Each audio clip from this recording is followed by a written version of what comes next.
Greetings to all. Having taken admission into engineering courses, it's time to know about the rules and regulations and how to complete the course successfully during these 4 years of stay in the college and pave the way for a bright future long career. Today, we have with us Dr. Ganti Krishna Sharma Garu, Controller of Examination, ACE Engineering College, Autonomous, and Professor C. Shobha Reddy, Chemistry Professor and in charge of first year studies. Good evening, sir. Good evening, sir. Sir, thank you very much for joining us in this program. My pleasure, sir. We are here to enlighten our students to go through the course successfully and learn, enjoy the studies during their stay. And we are here to let them understand the game's rules, a game called Successful B.Tech. To start with you, sir, what are these regulations all about? Who are all the agencies who guide or provide the framework of rules and regulations for conduct of the course? We would like to know from you, sir. Yeah, sure. Thank you, Professor Desai. Now, Pan India, there is one apex body called AICTE, which governs the framework for all the engineering colleges across India. And depending on local conditions, the local state universities further they tweak the rules here and there to suit their needs. And all the colleges affiliated to university have to follow the same. However, autonomous colleges have a further luxury of having a small flexibility in those rules regulations. But more or less, predominantly, all colleges follow the state university rules. Coming to our AS Engineering College, we follow the rules set by JNTUH, Hyderabad. And then, because you said regulations, first I would like to tell what regulations encompasses all. It is right from the stage of admission stage. What are the admission procedures? How do you study admissions? Then comes the course structure, the time duration, the promotion rules, and then the course, the grades, and then the CGPA, the percentage. All these things basically constitute regulations. And as you said, why regulations? Because I feel personally that they gave a total clarity and you can say uniformity to the entire course. Because these students, when they graduate, obviously they would like to go higher education, maybe within India or globally. So these regulations basically form a basis for their future career. So they broadly they give do's and don'ts during the course of study. Yes. That would be there. Okay. Thank you very much, Madam Shobha Garu. What is the course duration? Is there any? Of course, all of us know that B.Tech is 4 years duration. 4 years. And what are the factors? What are the factors under which maybe a student is given a leverage to complete maximum duration of time? What is the upper limit on the course? 4 years for a regular course to be completed with 160 credits. But for any person, if he is not able to complete, he or she cannot, they can go up to 8 years of duration. In 8 years, they must be able to complete the course. Else, they must go for re-enrollment or re-registration of the degree. Yes, readmission. Entrance exam again, pay up the fees and then join the course on a regular basis. Yes, sir. In other words, if I can pitch in, their initial registration can cancel. After 8 years, it's like fresh. So they have to start afresh again. So 8 years, what is the maximum time given? Now, madam used a word called credits. Yeah. So what is this credit system and how is it different from traditional percentage or aggregate based system? See, credit as controller examiner would anyway throw light, but it is actually the measure to assess the worth or the efforts of a student in his course of study. Percentage also does the same thing. In what way it is different? No, percentage is credit is the weightage given to each and every course that has been implemented or introduced into a program. Program is like branch. In common terminology, we use the word branch, but it is a program like EC. EC has XYZ courses, CSC has. So each course is given a weightage. For example, in the first year, in India call them subjects. yeah, we call them subjects. So, for example, in the first year, you have a course called chemistry or you have a course called physics. So, each of them is given a particular weightage. That weightage is what is called the credit. Can I add? Yeah, yeah. And adding further what Madam has said, each subject has a credit. It could be 3 or 4 mostly. So 3 credits implies that a student will be spending close to 45 hours in a semester system. So 1 credit approximately 15-16 hours. So if you take 3 credits, then the number of hours which the student will spend in the semester would be 45 to 48 and 60 approximately for 4 hours, 4 credits course. So it measures basically how many hours a student is spending or the effort spent to learn this subject. So can we say that 4 credits is 60 hours? So it's a measure of attendance of the student? It's not attendance. The course is designed so that a student is able to learn in that 60-hour duration.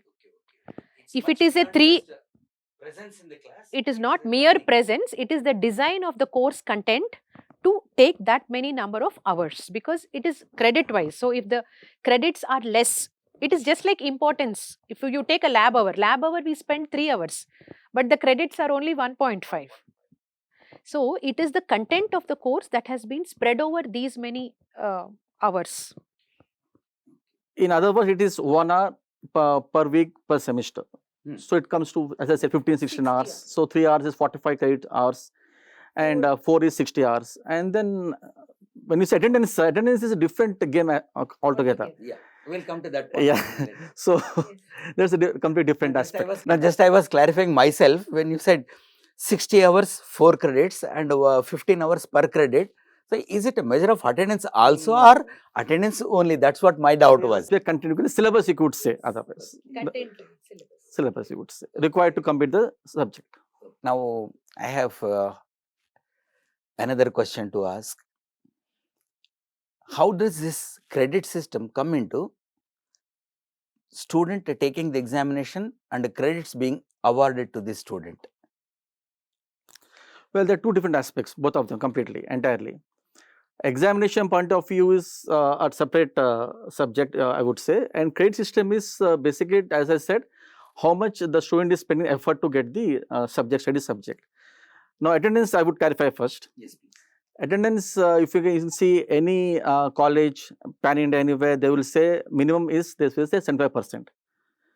No, that doesn't mean that once you get 75%, the student stops coming to the college or stop attending the classes. No. Desirable is 100%. Essentially 75%. Now, of course, all of us know we may have some situation which is beyond the student's control.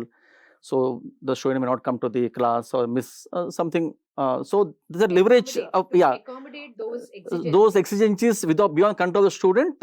They are fixed as 25%. But doesn't mean that once you come to 75%, you stop coming to classes. If I may add, 75% probably is for eligibility for examination. Yes, perfect. It is. If Rightly someone is said. below 75, may not be eligible for examination, and some condonation could be there based on certain genuinity of the case. And I mean, 70% is essential Mandatory. For mandatory eligible. right examination. But as you said rightly, for learning subject, 100% attendance is essential. Definitely, yes. Otherwise, there is discontinuity and the student may face difficulty. And continuation, when you have said that, sir, that is around 10% what generally is given. However, it depends on the genuinity of the case, and each case is taken separately. There's an academic council which sits together, and then they would like to go into each case, and then depending on that, they would give the recommendation to condone.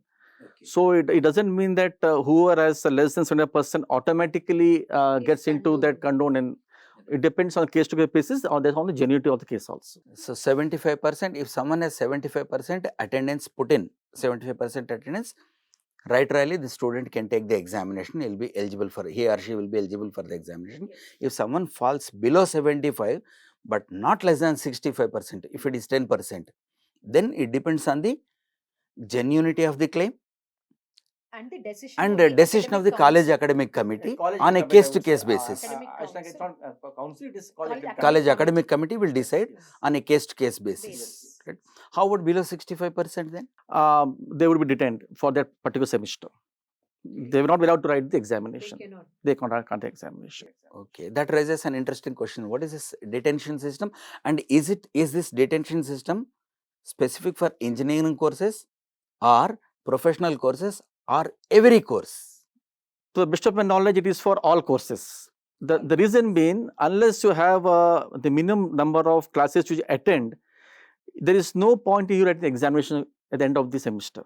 So the reason why they are kept so that you attend the classes, get the knowledge, then write the exam. So if you are not attending the college, at least a bare minimum, then there is no point taking examination. There's a reason why I suppose that this retention policy is over there. And having retention, there are two types basically. One is attendance based, as about 65%. Other is credit based. Professor Ganti garu, would you please throw light on the examination system in engineering courses? How would the exam be conducted, and what is the pass criteria and grade criteria? I would talk from our college point of view. Any subject, theory or practical, will be of 100 marks in total. Out of which 30 is for the continuous interim evaluation and 70 for the semester end examinations, whatever SAC. These 30 marks will be as the mid exam, what we call, and then 70 marks is for the end examination. So equivalently, it is continuous evaluation kind of thing, mid examination. Yes, 12 semester. Yes, there were 2 mid exams, and we take the average of these 2 mid examinations. And Shobha madam would like to maybe about the get more detail about the internal exams. Yes, sir, definitely. Internal examination, or we call them as mid examination. Mid examinations, we have 2 mid examinations during each semester. 8 weeks, after 8 weeks of study, we have the first mid, and the next 8 weeks of instruction period, we have the second mid. The first mid covers the first 2.5. Suppose we have 5 units in each subject or course, whatever. First 2.5 units, we have first mid examination, and the next 2.5 units, we would have the second mid examination. And this is uniform throughout all the 4 years of study? Yes, it is the same pattern for all 4 years of study for theory subjects. So, a student will take an exam every 8 weeks for the next 4 years. He will be continuously writing examinations for pre-university courses where probably end exam is the only one year, one exam. 1 year period. For 8 semesters, every 8 weeks is one exam. One exam. So engineering student has to be on his toes always. Definitely, sir. He is going to learn for earn and set a career. And it's not possible to take rest for 7 weeks and prepare in 8th week, no? Because 8 weeks one exam, Yes, sir, it's not possible. it's not possible. That would reflect on his or her score or percentage or whatever. Maybe theoretically so, but not advisor practically. Yes. It is not possible. Theoretically, it is. Please continue the point. You are at Yes. internal marks. internal marks. Sir. The total internal marks are 30 marks out of 100 marks. And the 2 mid examinations each carry 30 marks, and an average is taken for adding to the semester end examination. Out of the 30 marks in the mid examination, 15 marks are for the subjective paper, 10 marks for the objective paper, and 5 marks for the assignment that is normally given to students. Oh, the internal examination itself is a composite of 3 different patterns of test. Yes. 5 marks for assignment, 10 marks for multi objective, 10 marks for objective, and 15 marks for subjective, descriptive or subjective questions. So, in a way, we prepare a child or a student to take the final exam by writing these mid examinations. So, as sir said previously that, or possibly you said, 100% attendance is mandatory, because unless he prepares 100% by himself, he will not be able to do well in all the mid examinations and hence score better for his final examinations. Is it the same for lab based subjects also? Sir. For lab also, we have 30 marks for internal examination of the lab, which is again held in the same pattern. We have 2 internals.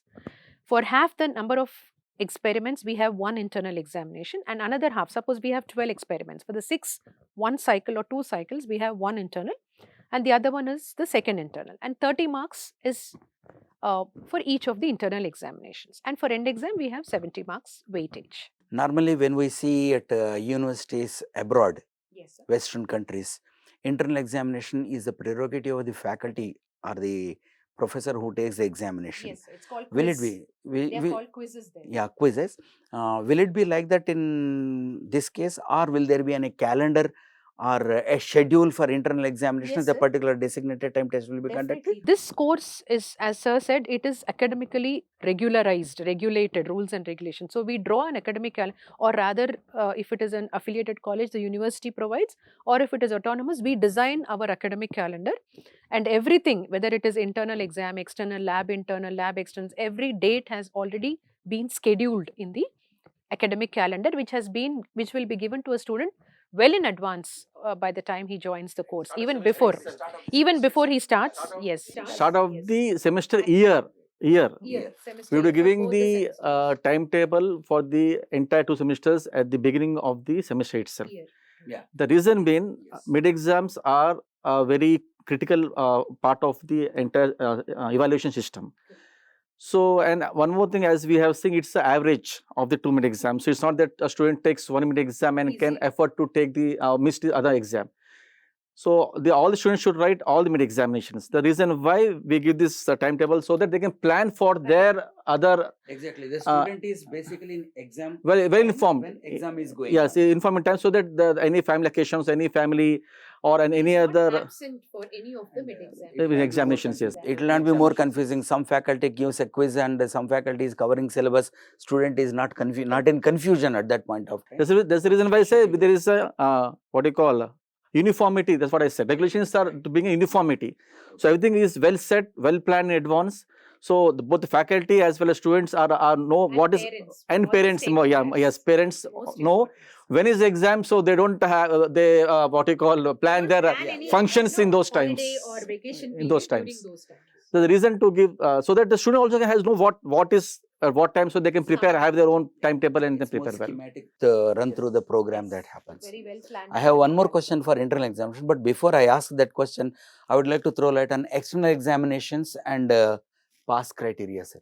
Price criteria is 40% for the entire exam, any theory or practical. 30% weightage is given for the internal and 70% for the external examinations. Okay. So now we are done with 30 marks. Yeah. We are left with 70 marks. These 70 marks is again divided into 2 sections in the main exam. You have a part A or part B. Every subject, theory subject, has got 5 units. That's how it is designed. And part A consists of 10 questions of 2 marks each. It's compulsory. All students should attempt all 10 questions. All the 5 units. It is 2 questions from each unit. 2 questions. Yeah. So 10 questions, 2 marks each. 10 questions would be there and 5 units are there. So the 10 questions are framed so that you have 2 questions for each unit. And it's compulsory. And part B, there are 5 questions for internal choice. There will be 1 question from each unit, but there are 2 questions given. Is either an or, I mean either or. So they have a flexibility of choosing question over there. In part student will have to write at least answer at least 1 question from each unit. Student cannot afford to skip any unit. Any unit. That's the bottom line. Right. That's the bottom line. They have That is to. what all this 100% attendance Is been stressed about. ultimately comes It to. ultimately goes to Yes. It is not to burden or to basically what you call harass a student. It is for their convenience, so that they complete the course in a very smooth and, as you said initially, a game. They should play the game, enjoy the game. and enjoy the game. Rules we are setting so that they know how to play the game. That's Very it. true. Very true. Sir, Ganti garu, I would like to request you to elaborate on external examinations, and is there any minimum marks to get in each subject, and pass criteria and grade awarded? Could you please elaborate on this? Actually, you're asking me 3 long questions, so I would like to give a break. Take one at a time. Yeah. First, minimum criteria pass mark is 35% of the 70 marks. 35% of the 70 marks and overall 40% pass. That is the pass criteria. Oh, it's a 2-level criteria. 2-level criteria. So it means 25 marks should be scored minimum in the external examination, and overall they should 40 marks to pass the subject. Oh, let me understand this way. If I am to be declared as passed in the subject, I should have 40 marks in that subject minimum. Out of 100, you And, must have 40. And out of 100, I should have 40. Yes. of which 70 marks I am tested in university external examination. Right. In that I have to get 35% minimum, Yes. that is 25 marks 25. minimum. And this Oh, it's a 15 two level. marks can be covered with the mid examinations, or 30 marks which have mid exams over there. Okay, okay. But then it doesn't mean that if I get 25 or say 28 marks mid examination, I should 12 marks in the end examination. No, that's not pass. You should get 35% minimum in the end examination. 25 is a bare minimum. Yeah, my question is And 40 overall. How many minimum marks should I get in internal examinations? There is no minimum marks in examinations. It is all based with the external examination overall pass criteria. Okay, then I have another question, sir. Yes. If I get 40 out of 70 in external examination, Yes. I am deemed to be passed the Yes, passing yes. the subject. Yes. I may have internal marks 0. Yes. So with internal 0 marks, I can pass a subject, even I can get 60% also. Why internal examinations are there, sir? Theoretically, yes, sir. But the point over here is, you have to score more than 55% marks in the end examination. That is, 70 is the maximum marks. You should get 40 entirely in end examination is a big task by itself. Right, sir. So 35% minimum in individual subject out of 70, that is 25 marks, and 40 marks overall out of 100, as madam said, rightly, right? For declaring a minimum. student have passed. That's Yeah, minimum. that's a minimum. To get the Of course, credit. of course, we don't do engineering for getting minimum marks or leftover marks in intermediate. We want to have better marks only. Now, I have a supplementary question associated with how many minimum marks should I get in internal? There is no minimum marks in mid exams. Absolutely. Okay, then I can have 0 in internal, still pass the exam. I would put in that way that it's not a right approach for any exam to skip your mid exam. So the idea behind mid exam is for the child to get good percentage for the end exam. It adds to his aggregate. If he gets, because the mid exam is based on a smaller syllabus, it just has 2.5 units. So the child's performance would be much better than in the end exam. So he would add his marks to the end exam and improve his GPA or CGPA or grade point average later. Like mixing oil in petrol to increase efficiency. I would have put in other way. Yeah.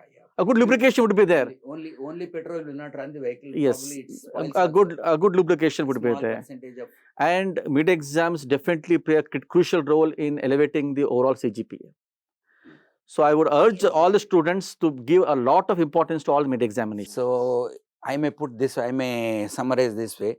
If external examinations decide whether I pass or not, internal exams decide with which class I pass. Yes, you can put in that way. Yes, absolutely. Excellent. Yes. Sir, the next part of the question, credits. Yeah. Credits is something which a student acquires once he passes the course, irrespective of the grade point. I mean, for example, a student gets 40 or gets 90, the entire credits is transferred to the students. So it's a binary. Yeah, either If you the student passes, he gets full credits, yes, or 0 of that course. Yes, or 0. Yeah. However, the pass percentage depends on the grade points. Okay. So that is the overall performance with the mid exam and the end exam put together. So how is credit participating in grade point computation or identification of grade and grade points? We have something called what you call band values, I would say. So the minimum pass criteria is 40%.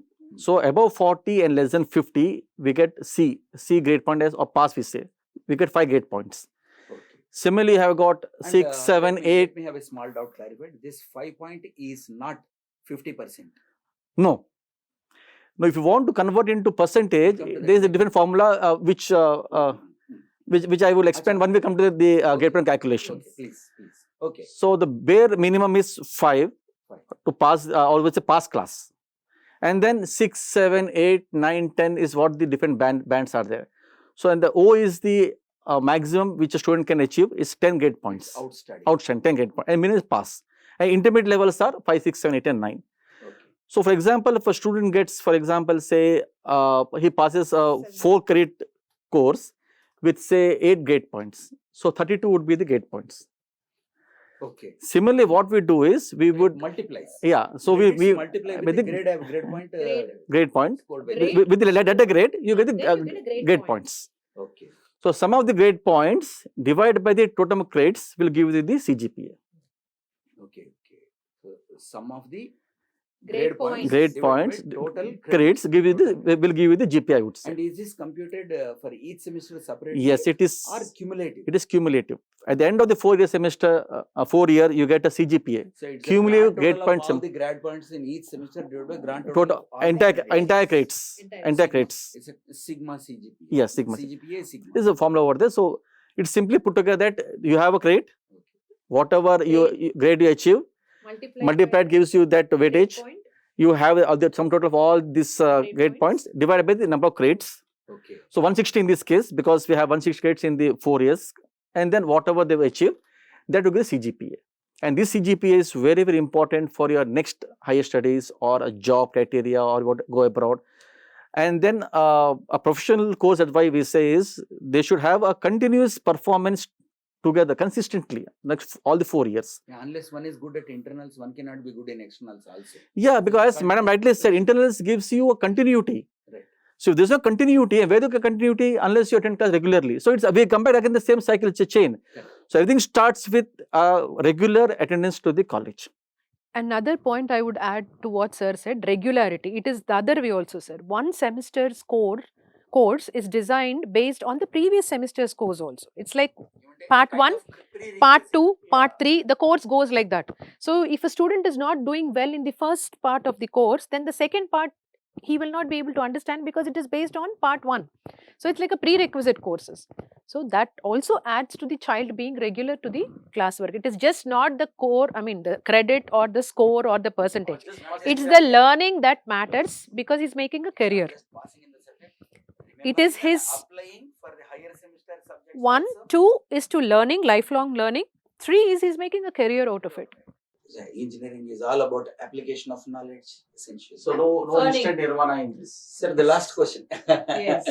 Sir, the last question about these examinations. How some universities are following percentage criteria, some universities are following CGPA criteria. So how do we convert the percentage to CGPA? No, it is basically other way around, sir. Converting CGPA to percentage.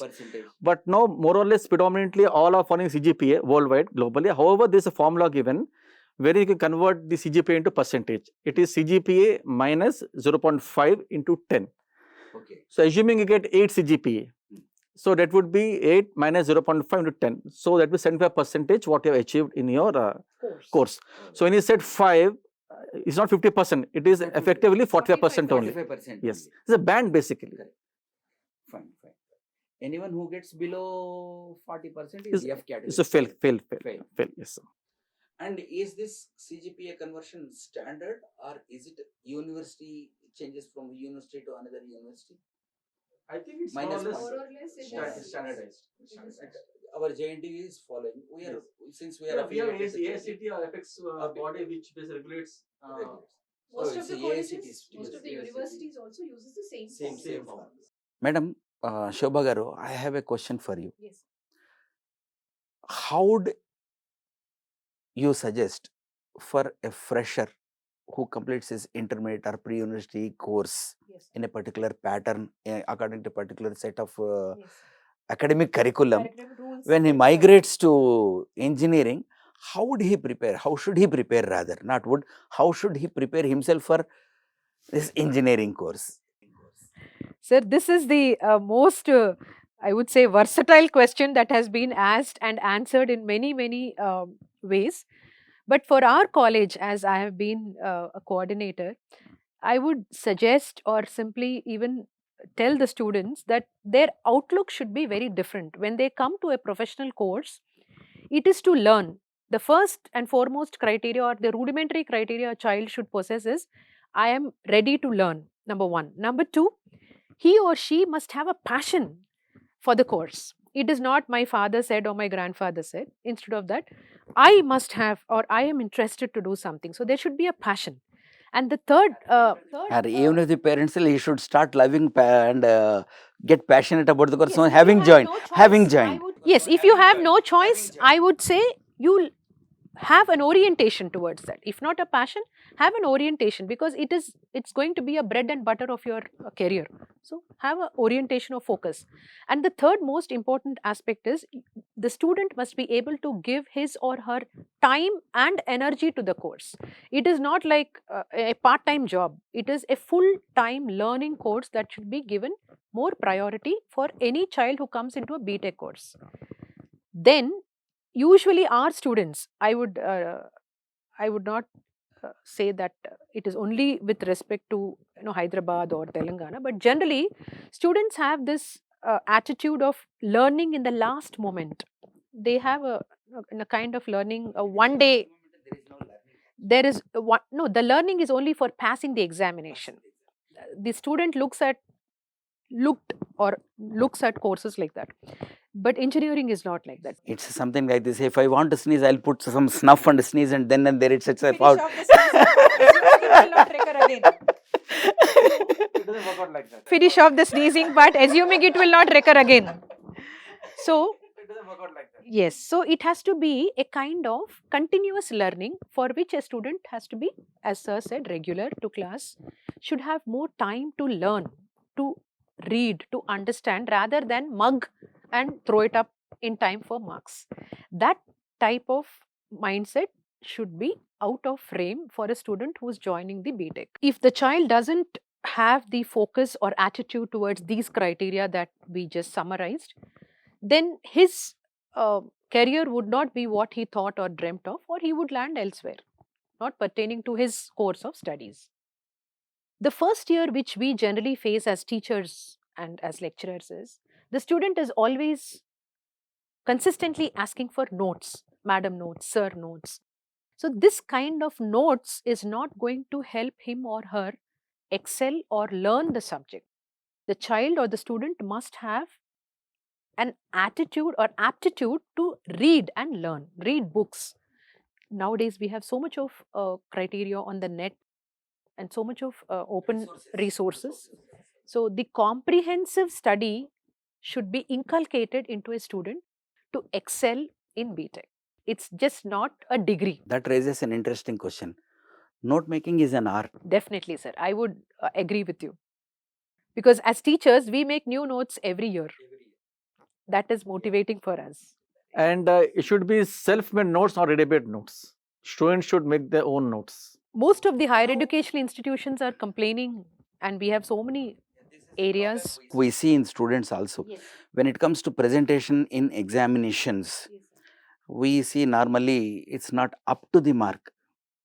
It's not up to them because they lack the skills of presentation. That is because they lack the skills of reading and understanding. That comprehensive way of study is missing. They only do cut paste. So when they do cut paste, they do not know from where to start and where to end. So this is all a part of learning, I would say. But then if a student makes a self notes, it helps in a number of ways. It gives a clarity of thought. It's simultaneous learning and Vocabulary, practicing both. First and foremost, Vocabulary. he is able to comprehend. The student Yes, will be that able is to why it's a comprehend. comprehensive. Learning is complete actually. Yes. And when you write, you get the clarity of thought, and it helps writing in many exams also. Yes. His So it is practice vocabulary basically. Writing increases. improves. So in a number of ways, it His basically articulation style increases. increases. So Definitely. handmade notes, self notes are any given Makes day. a remarkable change in his Yes. or her perspective, I would say. Exactly. Perspective. Would it be possible for the student to go through so many textbooks and make notes? And the internet, as you know, it's a warp. Unless I am very focused to what I am searching for, I may land up elsewhere, and some pop-up screen comes, I may land up in playing game also. True, sir. But as teacher or as a course, when the subject is designed, the curriculum gives reference books. Every curriculum has set of textbooks and also reference books. So there are a couple of textbooks and about 4 or 5 reference books, and we also make a note like data or textbooks kind of thing. So a student, yes. So a student very well knows what are the textbooks he or she must go through in order to get a well-versed knowledge in that subject. It's nothing that he's not in the dark. Probably I may put this way, before going to net and getting confused, better to go through the prescribed books, Yes, so that there is a focus of what I am searching on the net, and my learning will be complete in that aspect. Very correct. And sir, these books are available online. E-books are available, almost all books, all popular books or reputed books are available, along with resources also. Right. Yes, so Yes. they also get resources also. So it's these days students have everything at the disposal. In fact, I may recollect during the pandemic time, this lockdown period, Yes. we received so many resources, free books, Yes. many publishers, many publishers made forward. books. Yeah. Look forward for And I have downloaded some books also, reading them also. They are very PPTs, they have their question answers, short question answers, Yeah. quizzes, everything is given by the authors. So they help a lot to students. Sir, I have a last question, sir.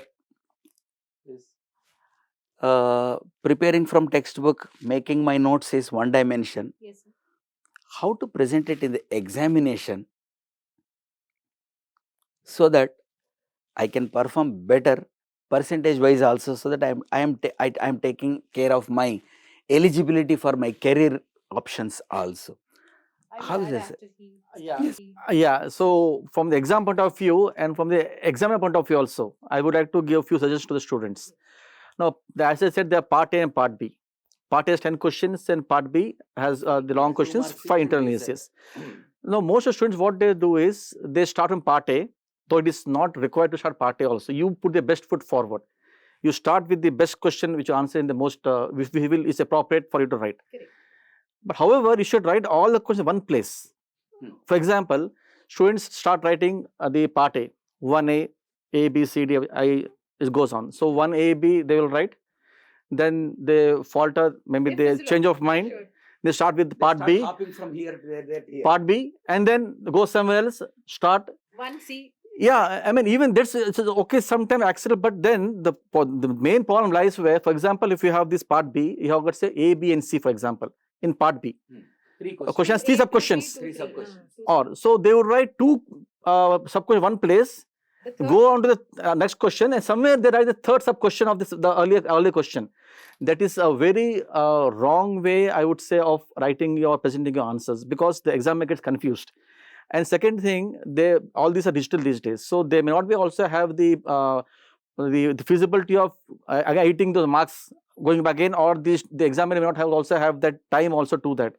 Then the student, though he has written the questions, will stand to. Actually, to the examiner also. Yes. Time is the criteria. So student may stand to lose marks even if he has written all the entire question. answers. So first thing is segregation of question at one place. That's very important. Second, I would ask all these engineering B.Tech students to go back 10th class. Remember them. Because there is a notion that when 10th in B.Tech now, only one ballpoint pen is enough, is sufficient to go to exam. No, exam is exam. If it's 10th class or it's a B.Tech final year, it's the same. You know, remember when in 10th class, you have to have those, remember the Camlin boxes with the protractor, the scale, the 2 pencils, and then one highlighter pen, one rubber. Yeah, sometimes I have seen students using their ID card as a scale to No. put the borders. No, that's very much required. The presentation matters a lot. So any question in B.Tech also, if there's a main heading, underline it, subheading, underline, diagram, draw with the need diagram, label different parts. Don't just scribble with the pen like this. I mean, B.Tech doesn't allow you to scribble a diagram, just throw it out in the face of the examiner. Exam is exam. So whatever in 10th class, I'm sure most have done that. Please ensure you do it in every exam. And definitely it will help you a lot in your Be grading. self-employed with your accessories that are Yes, needed for the exam. yes. So these 2 points are noted, yes. Another thing that I would add is, first of all, as soon as a student gets the paper, he must first read the paper once. So as sir said, he would know what is his strength or what is the best question he would do.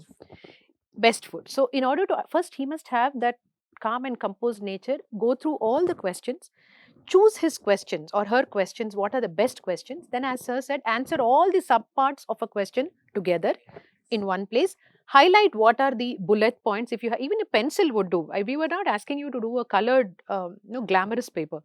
You could have a pencil, just highlight the bullet points, put all the points of one answer together, and then go to the next question. So that would help fetch him or her more marks rather than answering in a very hazy or a hasty manner. Yeah, one most important other point is students generally tend to write their points on the question paper. And that is a very wrong precedent and practice, and they may also can put under malpractice also. See, the answer paper is student's property. No one can touch that. So I would urge students to use the last paper of the answer, because there were 32 pages would be having. Last page has the rough work, and then they can jot down the points, important points of each question plan, and then refer and write the answers. But never write on a question paper.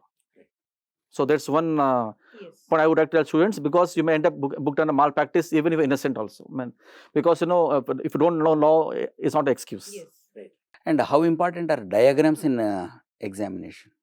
As a chemistry professor, she would have, I think. No, diagrams are part of a question, sir. Science is nothing but explained both as a diagram, and explanation of the diagram is theory. Now, why did I ask this question? Is sometimes I see my personal experiences, students go on writing lines and lines together without any one picture. By presentation of the, nowadays the companies are asking for writing stories by showing a picture. It has, I'm sure, landed up from science, because science is something where you want to say something, you draw a diagram, looking at the diagram you make the description, and then you say how it working. So possibly the student has to be trained or taught the way of writing this. Science is art actually. Yes, as you said. It has to be artistic, and it is to be measured, because it is To scale, because it is engineering. It cannot be, as you said, cannot be throwing something rough and this. Is it good to write paragraphs and paragraphs together, or point wise? Depends on the question. A few may require paragraph, a few may require bullet points. So depending on the question, the student may decide which is best for the question. And all these questions. can be judged very well only when student has 100% attendance and learning is continuous. And he should have a passion for the subject. Because I'm sure the faculty would have told the students which question to be written in which fashion, answer. Normally we train. Because we discuss the class also. Because the faculty would definitely. Like maths has a different kind of orientation. English has a different kind of orientation. Computer science has a different kind. So every teacher trains the student how it is to be written. It is up to the student to have an understanding of how, what, and to be presented in the given amount of time. See, normally we tell the students, if the same question paper is given for 6 hours, anybody would score 100 out of 100. But the knack or the skill is to score maximum marks in the given time duration with the same amount of preparation. So you need that kind of skill. Sometimes what happens, a question may get repeated in the same question paper. Sometimes happens. You have your 2 marks question, and the same question is maybe in a different context, in a format in a part B. So for 2 marks, you shouldn't write the entire 2 pages, right? Right. And then again repeating the same question again would be in a different format, he would not find. So not patience to write that, but then whatever you write, you just get 2 marks over there. Even if you write the best answer for 10 pages, you get 2 marks. Only 2 marks only. So they will lose marks in this part B, because the student may lost patience to rewrite that once again. So as madam said, it's very important to read the entire question paper once, because there could be interrelated questions, repeat question, different format, as I said. Can there be a rough measure of how many sentences may I write for a 2 marks question? Normally, is there any measure? There is something no measure, like but we have been trained or tell the students that if it is a 2 or a 3 mark question, it could be in 2 or 3 sentences, not beyond that. Or about 5 lines. You have to be more skilled in writing 2 marks Yes, questions, sir. because Actually, the essence has to come in 2 sentences. They have to be more intricate, but at the same Maybe a time couple of lines made more than 2 in maybe. a gist. It Gist, has to be a gist. gist, but it should carry all the important points pertaining to that question. With examples. Examples are very important. Yeah, engineering is about application, and Yes. examples speak a lot. Yes. One example for each question would definitely speak Fetching of the more questions marks. And, students caliber. Using sketch pencil, color pencil, is it permitted, encouraged, or prohibited? It is not It prohibited. is none of the above, Okay. but it is desirable Yeah. to use highlighter or another pencil at least to highlight the bullet points. The reason is your sketch pen should not It will mark bleed the into the on the other side of paper. It blots it to the next bleeds. page. Yeah, it bleeds into the paper. So that's we also don't allow sketch pens, equally but important. another color can be always advisable or desirable. Normally, when I was in schooling, we were not permitted to use ball pen, only ink pen, that too blue. I think we should still use it now. I use it. No, I we don't use require ink pen. calligraphy in our answer papers, but we require legible content. That's enough. That's an, We don't want calligraphy. Yeah. But legibility is what we require. That's the reason I say make your own notes. So when you practice, your writing also improves over there. So everything is interconnected at the end of the day. All dots, when you join, you get a full picture. Dear student friends, we had an elaborate discussion with Dr. Ganti Krishnasaram Garu, Controller of Examination, ACE Engineering College, and Professor Shobha Reddy Garu, Professor in Chemistry, HBS Department in our college, ACE Engineering College. They have thrown light on several aspects of engineering education, right from admission up to convocation, going micro level details in every aspect of it. We believe this will be useful for your understanding of the course. As we said in the beginning, you will be enjoying playing the game of doing your B.Tech, completing your course with flying colors and scripting a successful story in your career. Please get in touch with our professors for any clarifications and any explanations further. We'll be glad to share our experience with you and share our knowledge with you. Thank you.